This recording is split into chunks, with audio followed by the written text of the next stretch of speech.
Yeah, I mean, their guy Kyle Johnson came out tonight. You look, you got to tip your hat to him. I think he had 14 walks and 5 strikeouts coming into tonight. Didn't walk anybody, struck out 6. He had his stuff, commanded his stuff. We knew going in, he was a good, talented arm. Uh, you know, it came together for him tonight.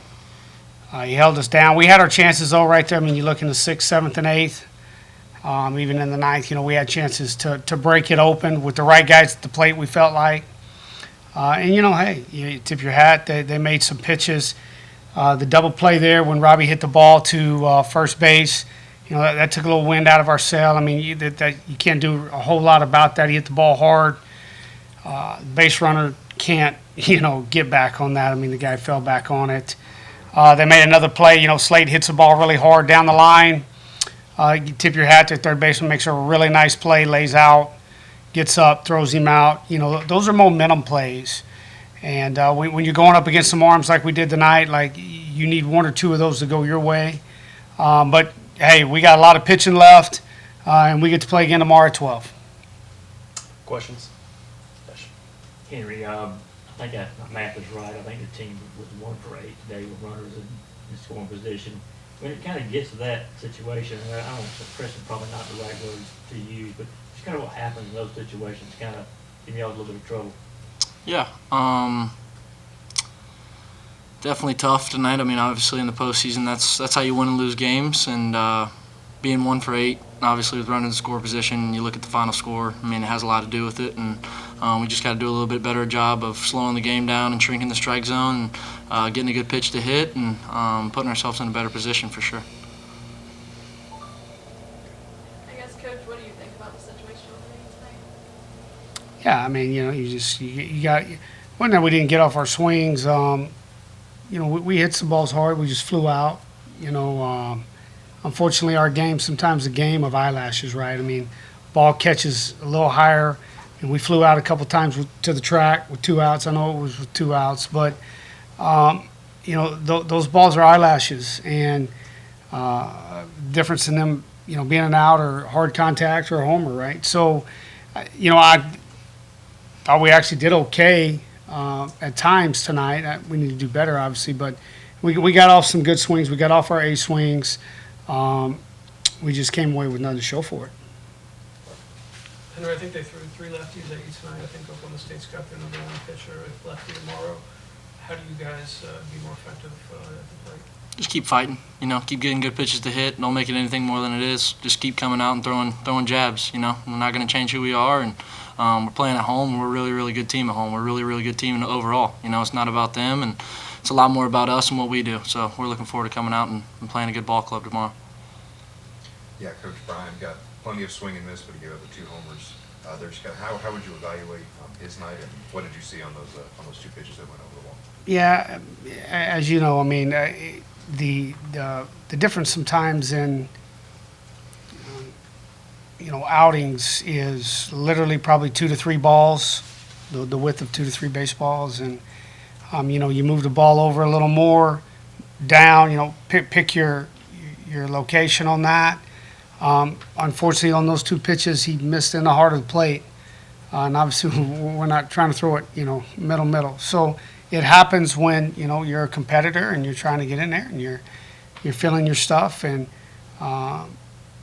they got off 2 really good swings. Their leadoff guy had a really good night tonight, and tip your hat to him.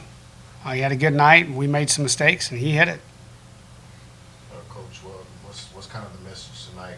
Obviously, you don't get a lot of time to think about this one. You got to play in the morning. What's kind of the message? It's great. Finally, it's a great part of our game, right? We never really get to celebrate victories because you got a game the next day or whatever, and so now it's like great. We get to get back on the field tomorrow afternoon. We ain't got to sit around and think about this. Let's get right back out there. I've been in a regional where we actually lost game 1 and made it all the way back to the finals, and so I'm going to draw a little bit on that and on how to manage the game. And yeah, your message is real simple, guys. We're still playing baseball tomorrow, and we are really good, and we got plenty of pitchers to go tomorrow, and we'll be ready to hit. Wes, when you look at some of the issues that get left-handed pitchers this year, has been one thing you can kind of put your finger on why there's been some struggles No, not one thing. I think it's more like each guy, right? I mean, you could probably do a little bit of individual.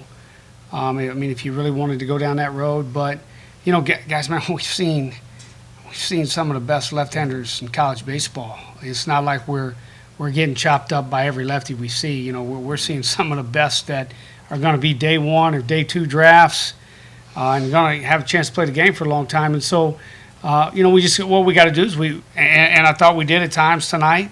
We got off some good swings. Sometimes, like I said, I mean, we hit some balls hard. We didn't have a lot to show for it. Yes, you want it when runners are at first and third, or the bases are loaded, or first and second. Yeah, it's called timely hitting. And we just now, I feel really good about where we are against left-handers. We're going to see them all day tomorrow. If we win the first one, they're going to throw a lefty the second one. So we're not going to not see them. But I really like where we're at. I mean, I think our swings are getting better off left-handed pitchers. You ready to play? You want to pitch tomorrow? Yeah. No, I need to get back and think about. Look, I want to just double check some things with Oklahoma State. Obviously, game just being over, I haven't looked. Obviously, I've already scouted them and broke them down, but you just want to run back through their lineup one more time. They're very similar to this team as far as the amount of left-handed batters they have in their lineup. So you just kind of want to look at some things and just double check it. And I know you've seen their big lefty a little bit offhand. Kind of what did you say, just from what you know? You mean their Harrison, how I think it's left. the pitcher? Yeah. Really good changeup. Obviously he's got fastball command, but I mean his out pitch is his changeup. It's his best pitch, and I'm sure we'll see it a lot tomorrow.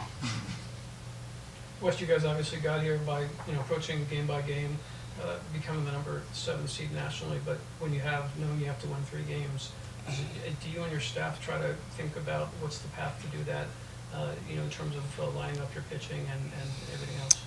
No, one of the things I just told him real quick right there, when we did this in 15, it can't, you got to win the first one before you can do anything else. So we will sell out to win that, and then you go to the next one.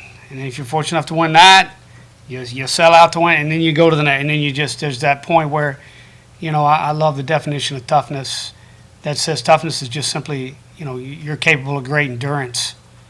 And that's what you need tomorrow is you need the toughness that's capable of great endurance.